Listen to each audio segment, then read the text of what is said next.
First of all, Mick, what is the latest on the talks with the government over this full and final offer? Well, we've got an offer from the rail delivery group last week, train operating companies, and we're continuing in discussions with Network Rail.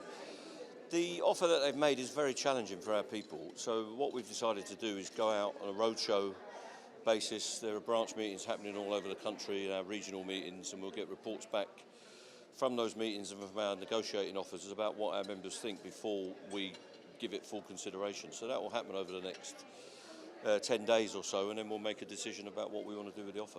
Right, so we'll get a decision on what you want to do with the offer in about 10 days, 2 weeks' time. Yeah, I think it's February the 8th it will come back, so 2 weeks' time. It's not getting standing ovations, this offer, I can tell you that.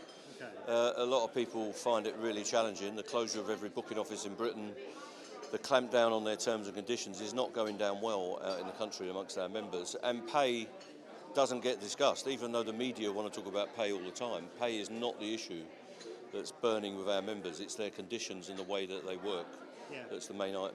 Well, actually, on that point, the government, as I understand it, they took the no driver, I keep saying it, they took the no guard trains off the table. That's right, and that was a big, red line for you.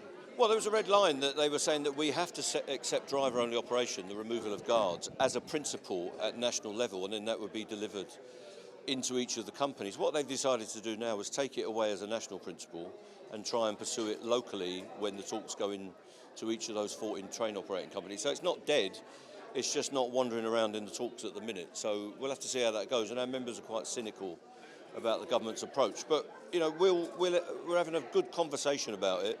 We've been criticised for acting too quickly, and then we were criticised for not having referendums and having referendums. Yeah. So now we're just giving it a thorough discussion, because it took 6 months to get this offer.